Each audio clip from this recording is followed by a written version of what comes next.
We've assembled a panel of geniuses to explain what in the world is going on over here at the other side of the room.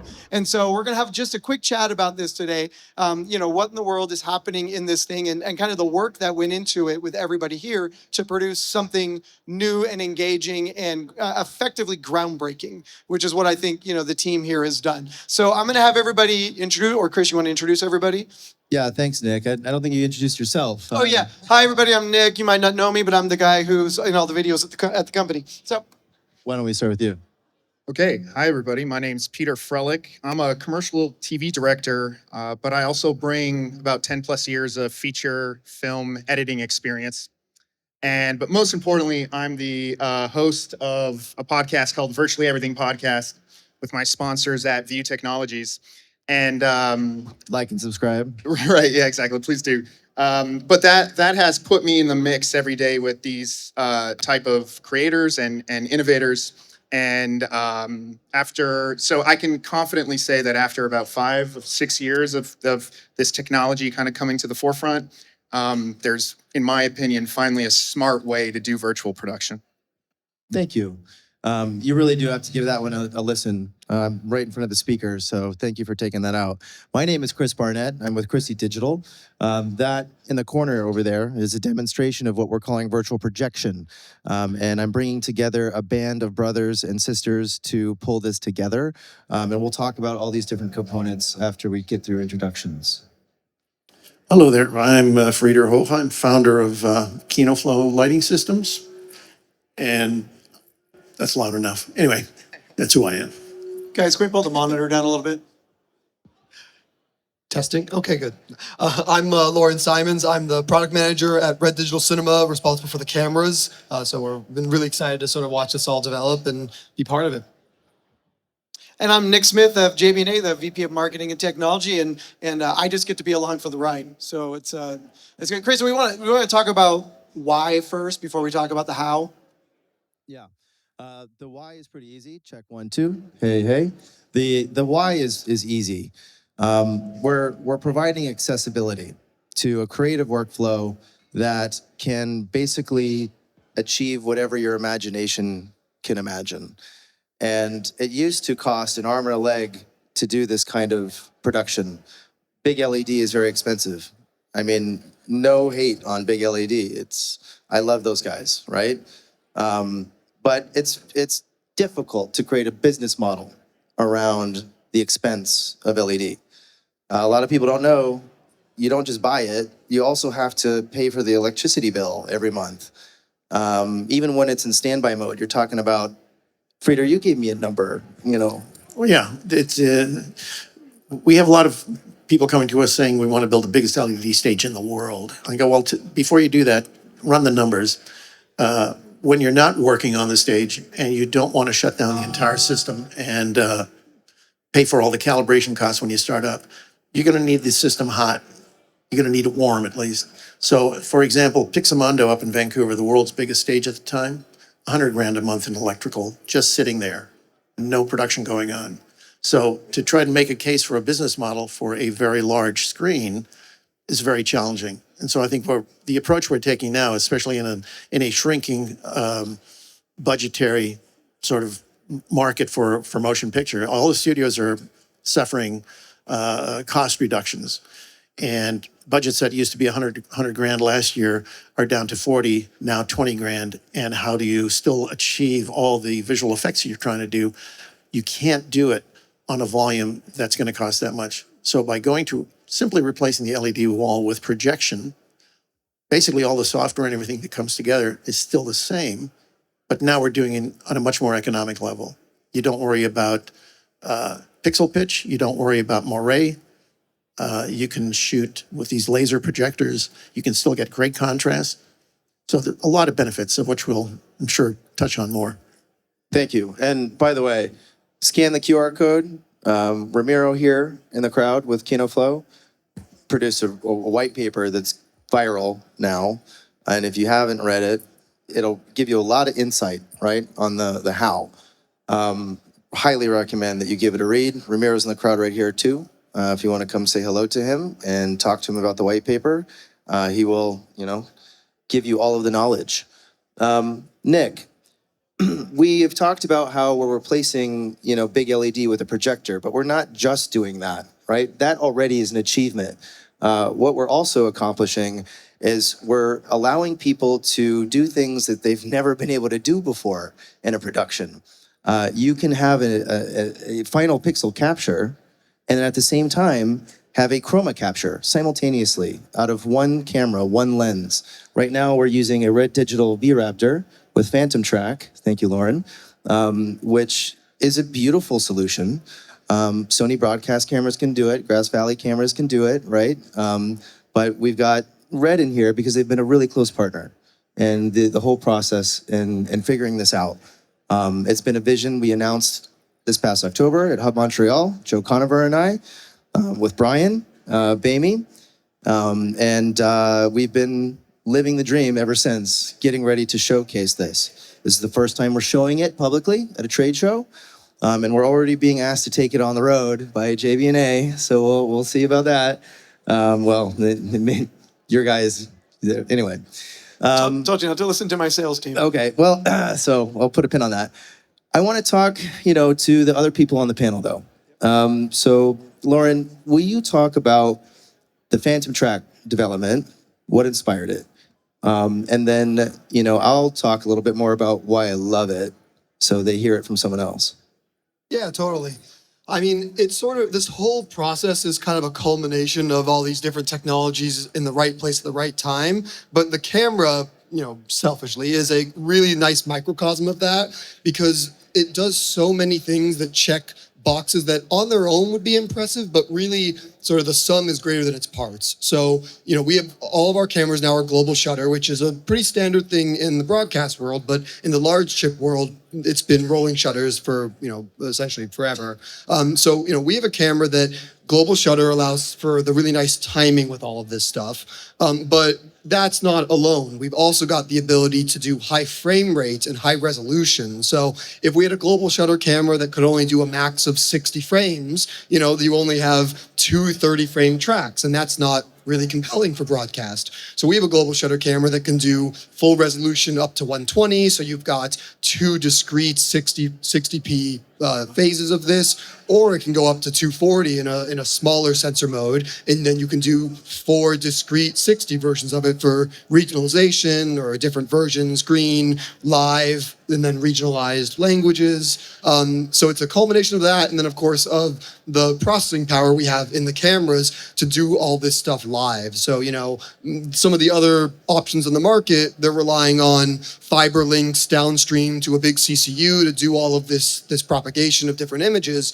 We're doing this all in camera. So with a small camera head, power in, lens on, 2 SDIs out, you can see the discrete versions of the image, chroma key for your VFX to watch for shadows and everything, and then live effects for the creatives to see all that live from camera in a little 5-pound camera head. So yeah. And speaking of live effects, I got to get a shout out to all the partners that came together today to make this happen. Assimilate Live Effects is driving the demo on a Silverdraft computer. Of course, Christie Projection, right? We've got Pandora's Box here as well. Really we're agnostic in terms of, media servers and what's capable of providing the pixels. But I love what the Live Effects team has done. They've given a lot of people power, engineering. Alex Pierce from Simplates was essentially the visual effects supervisor on this one.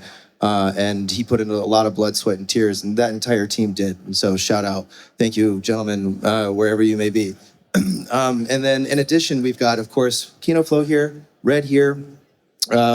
Draper gave us the screen. Aja gave us a lot of components, including a master clock that cost $500. That's pretty cool.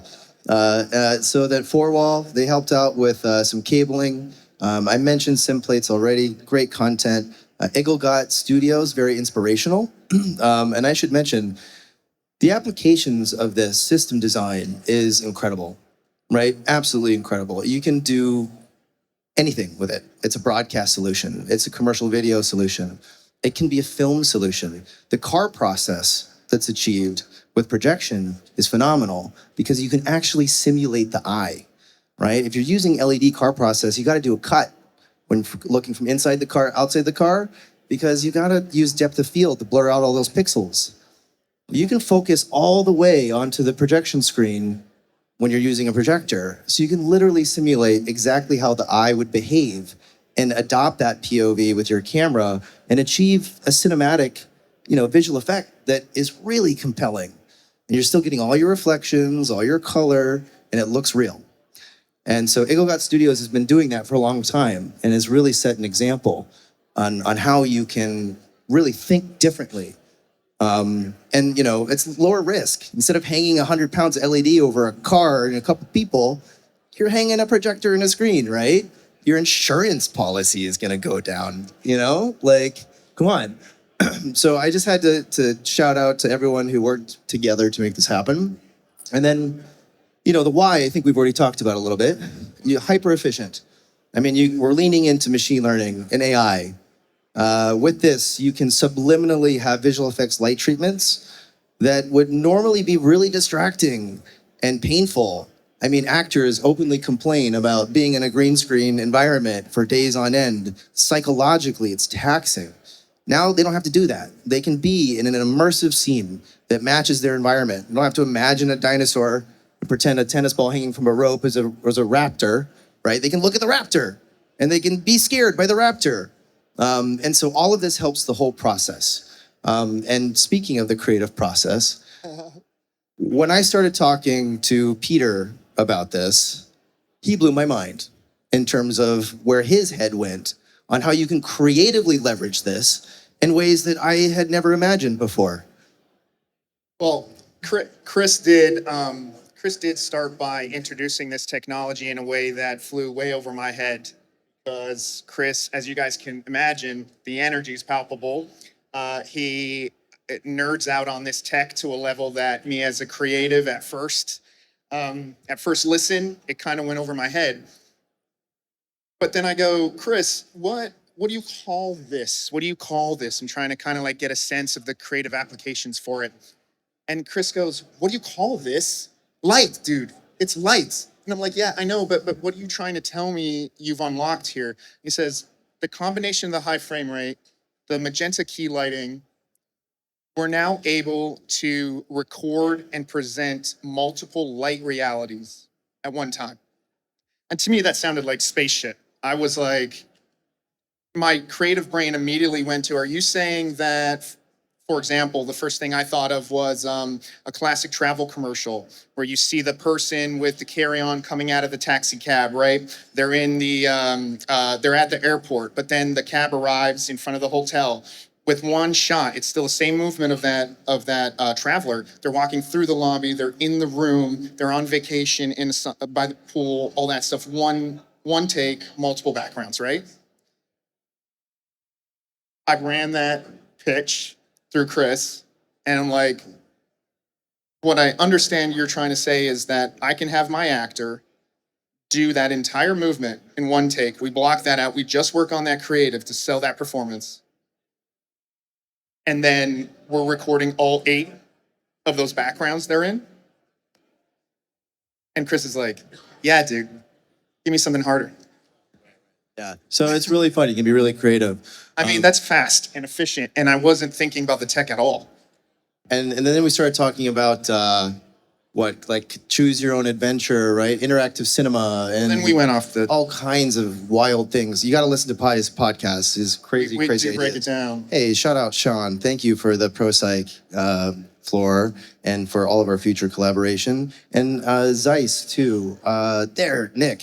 Thank you so much for the tracking system and the lenses, man. Beautiful work. I want to just kind of say one more kind of 15,000 feet up kind of view of this possibility. When we were kind of talking about it, we know that the viewers of the future, the exhibit applications, how we watch things, will give us more control in the future. We were talking about how Vimeo already allows you to load up 2 versions of your film or your video, and the user can click between the 2. Bandersnatch on Choose Your Own Adventure, just to kind of give you guys an idea of how far this can go. There's 2D applications and there's immersive. The immersive will really blow our mind because now finally we have a system that soon can be in any space. We could turn this space into an immersive experience where if we're wearing goggles or who knows what the future viewers are going to be, we can all have different experiences and see different things at the same time. You know, it's like when you guys first invented the MPV and it was MPOV, and it's the subtitles. You'd go to a movie theater, and depending on like what your language is, those goggles would show that subtitle on the screen. So when he means light realities, we're talking about a classic example. Let's just say it's someone in a lab and they're working on something in this time. The actor is still doing their thing in that environment, but they can also film at the same time what that lab looks like in the future or the past. So something like Darren Aronofsky's The Fountain, you can actually just do those three things at the same time. And so what will look like to us may look like a composite of those three.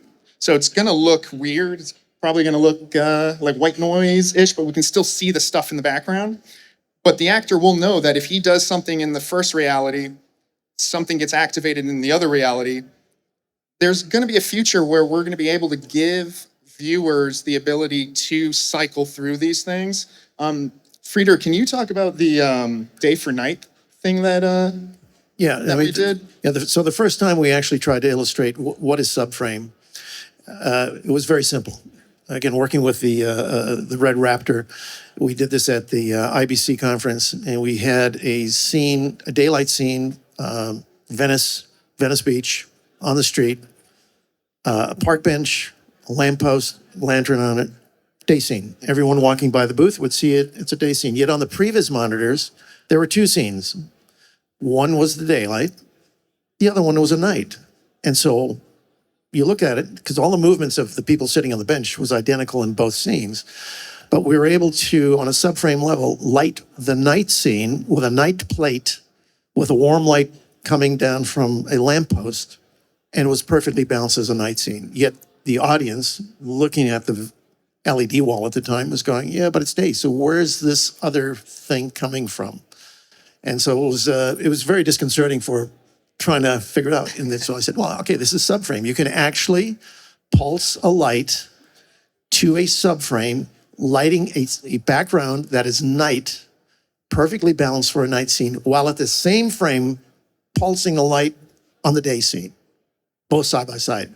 And at that point, it started to pop. Exactly. And we do also, so just to lean into the creative aspect of that, in the camera, we can actually apply discrete 3D LUTs per those scenes. So the talent, or, the creatives can decide, the day scene needs to have more color, needs to pop more, and the night scene needs to be grittier. And there's that full creative freedom to really paint those things live and have them as discrete scenes happening live simultaneously. And it's so cool. Yeah, and the other big thing was it didn't flicker. Because some of the more traditional workflows have been that it flickered. I remember Chris Probst coming by and looking at it going, this is subframe? I go, yeah, it's not flickering. I go, that's right. So again, these advances are happening so rapidly now. What we think we know today, a few months from now, is going to be modified again. So that's what it's exciting about this entire process.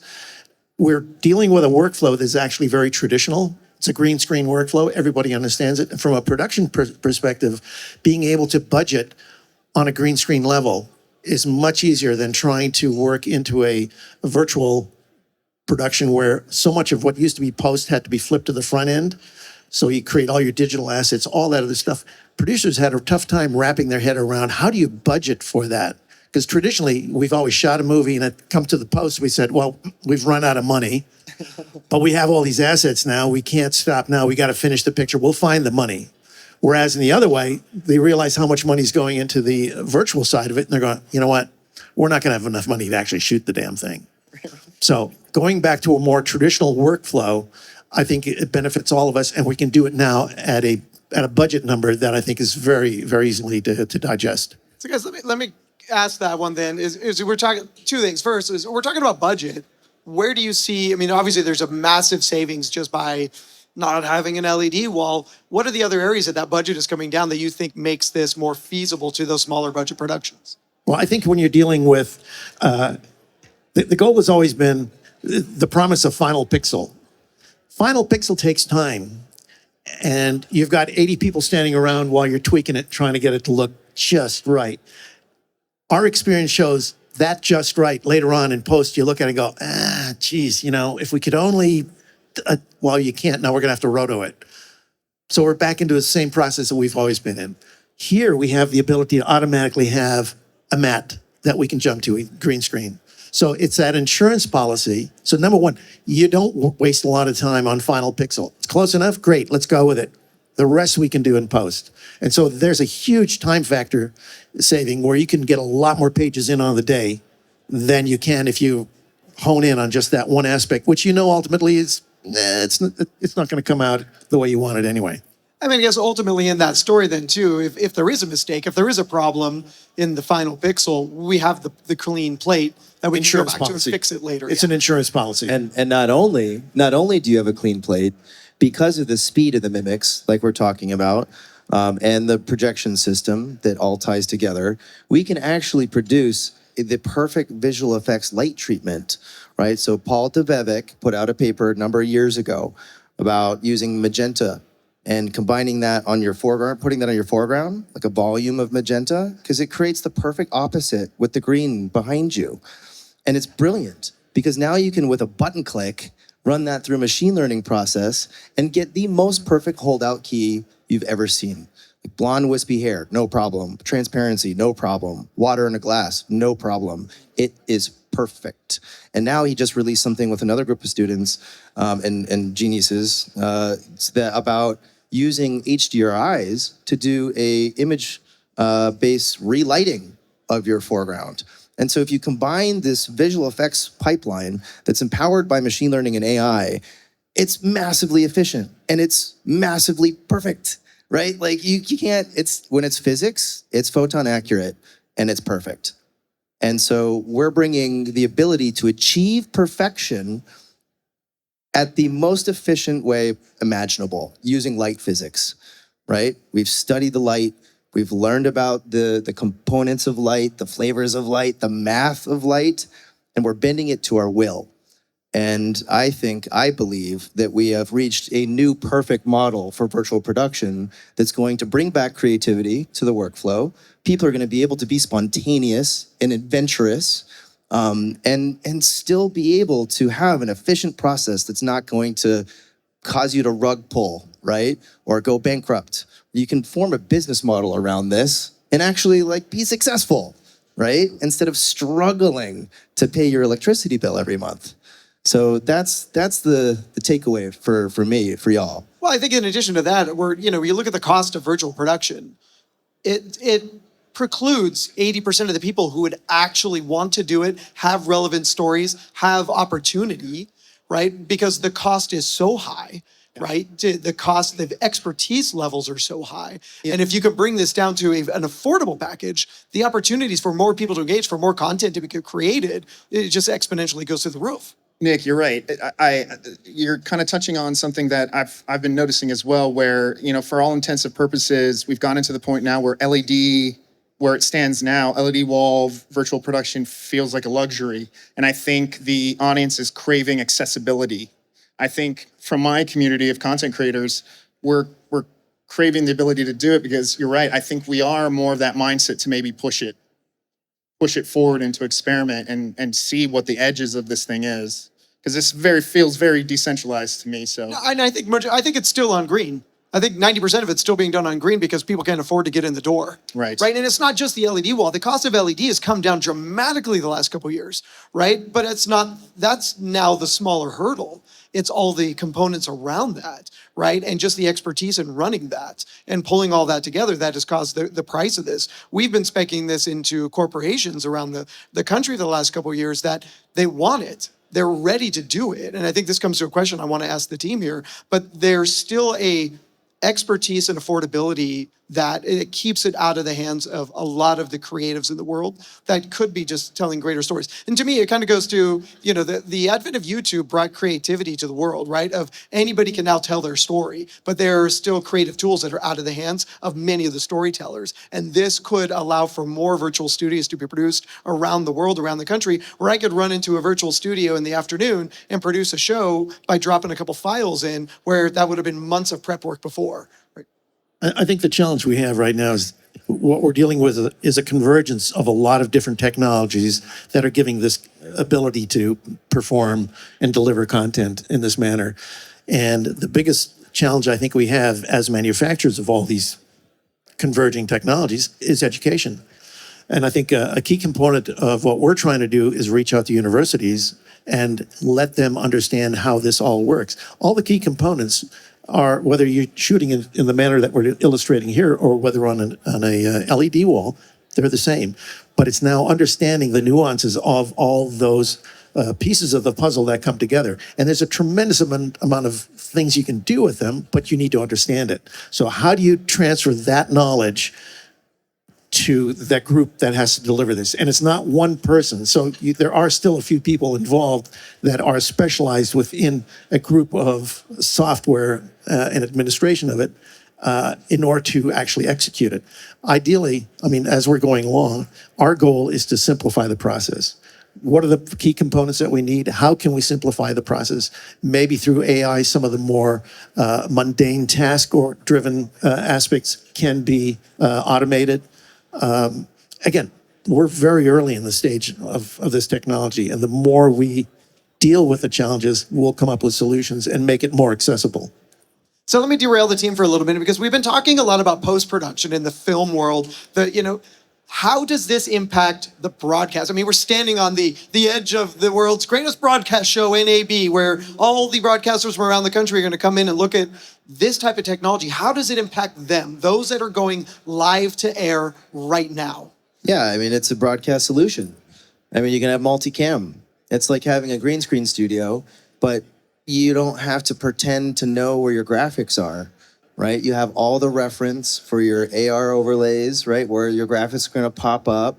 The weatherman doesn't have to look at the production monitor anymore, right? Your sight lines are going to be accurate.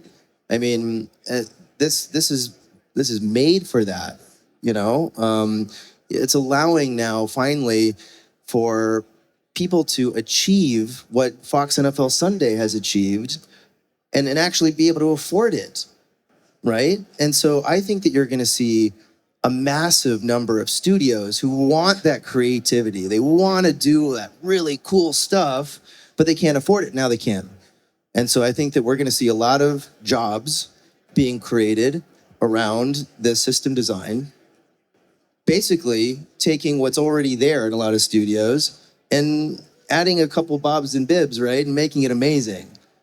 Well, I think when you and I first started talking about this, you had presented it as a broadcast solution, and that's how I saw it initially. And then through the past couple of days, we're going, oh, okay, I see the film side of this. But as we migrate out to say like corporate America, right? Who, you got large corporations that have staff around the world that are speaking different languages, that need the graphics to be, presented differently, right? So now we can actually shoot once and in real time produce for every, entity that's sitting out there around the world and be broadcasting that in real time. Now, granted, not everybody's going to be awake at the right time, but the point is we can produce once, right? And there's the post work goes away for the broadcasters. So I see this as such an opportunity for corporate America to finally jump into virtual production. Yeah, I'm glad you said that because, when I first discovered for myself, right, the high frame rate system design, all of us were there. I think, Peter, you came on board a little bit later. But Ramiro was there. We were all there together, and I was discovering and learning the power of this. Immediately, that was my first thought.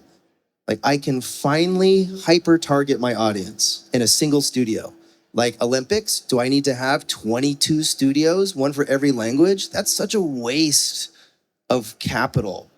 Now you can have a single studio and you can literally hyper-target your audience. How far you go, that's up to you. The people are thinking about leveraging cloud and hyper-targeting to the individual from a single broadcast studio. The power of that is kind of crazy, right? Think about the ROI on advertising. Nuts. Insane. And so people get really excited when you talk about ROI. So do I, right? That's what's really driving all of this, is how do we empower people to create a business model that's going to be wildly successful and creatively flexible at the same time. And so that's why we brought all these partners together to achieve it. Virtual projection. Virtual projection, the new word. You know, it's funny. I mean, every year, the acronym at the end of the booth at NAB changes. You know, it was HD, it was 3D, it was 4K, it was huge. Now the virtual production is changing to a virtual production. So it gets to stay the same. Let me work down the panel because we got to wrap up and make way for the next. Peter, when you look at this, what scares you and excites you the most on this? I don't know if anything scares me. I think scares me from a creative sense, just that when we deal with all these different outputs and these subframes and what will be the next level of how we tell stories, the way James Cameron invents things every 10 years, and then we're like, okay, there's some way of telling a story there. So I'm scared, but in a very good way. When something new and big like this kind of happens, I get scared, but in a very excited way. So I don't know if there's anything scary about this. I think I work with a lot of people that do have these $10-20 million companies that have a huge focus, like a lot of companies, on in-house content studios, building their own in-house content studios. And I consult on a lot of these rooms, and this idea of, giving them this solution on what would be, white or gray walls in an office space they already have to work with, or whatever space they have available, I wouldn't be surprised if this trend of these corporations building these in-studio content rooms expands exponentially.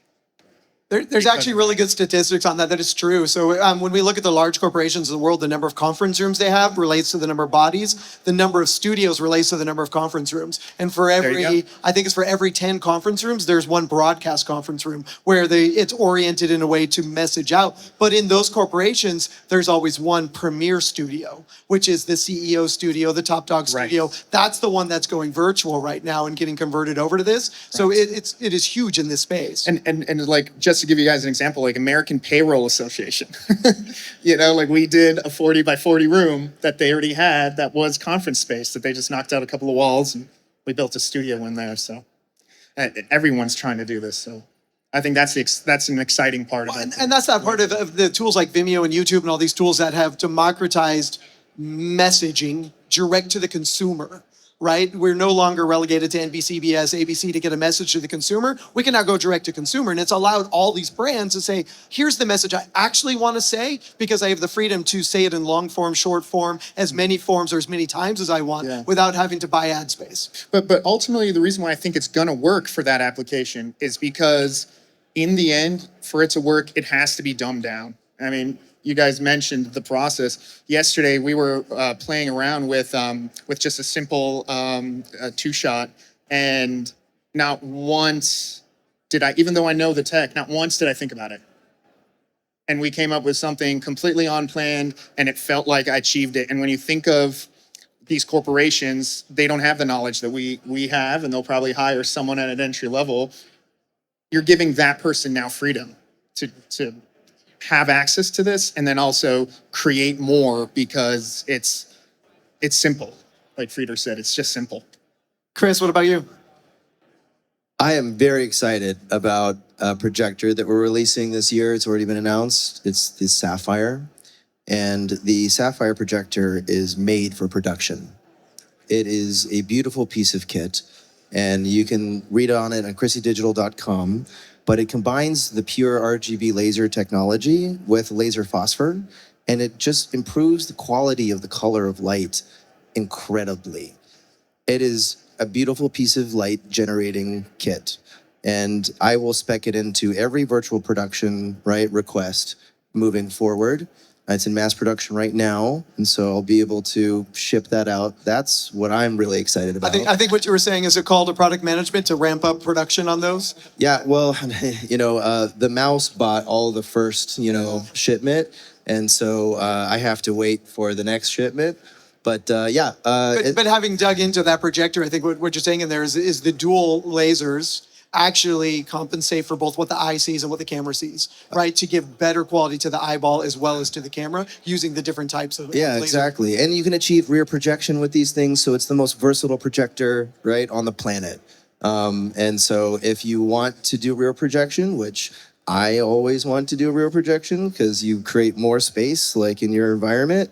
You gotta, put it behind the screen, but I'm gonna design that for you, right? If you're gonna ask me, that's how I'm gonna start the design. I'm gonna start there, and then if you're like, no, I wanna hang it on a truss like that, then we'll do that.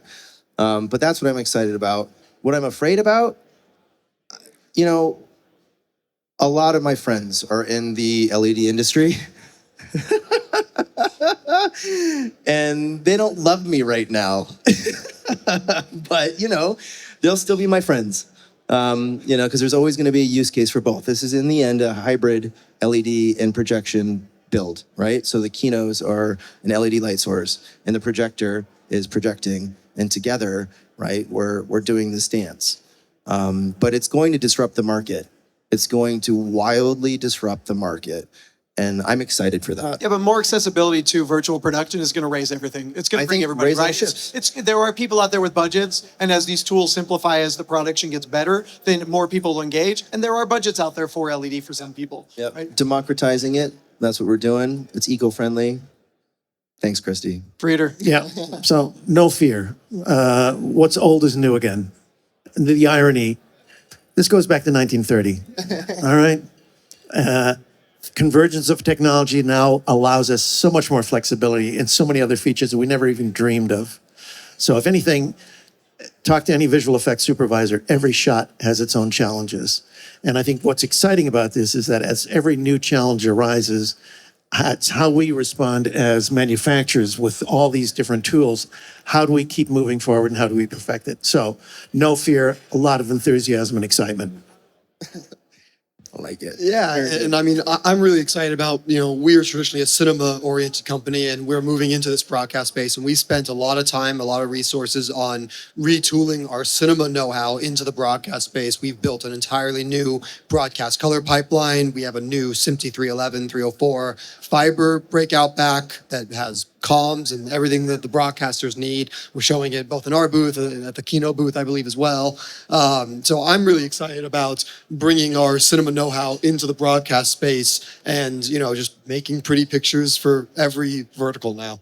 Yeah, they've been merging for some time, and I think it's probably as Peter, as you're seeing, is that, the number one buyer of broadcast equipment now is corporate America, right? They're buying all these tools, and corporate America went to red before the broadcast industry, right? Because they wanted the better camera, they wanted that look. So I think you're right. It's those markets are merging right now and becoming one. Right, because everybody's a broadcaster in the end, because it's all been democratized and made easy. This has been awesome. Thank you guys all for joining this. Chris, phenomenal, man. Thank you for putting this together. If you have not seen this solution yet, walk, don't run, because I don't want you to trip on anything. But get over to the booth, check out the display, and prepare to be shocked at what you see and what you don't see, because that's the key here: is what you don't see.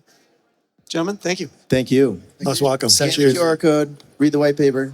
Thanks, everybody.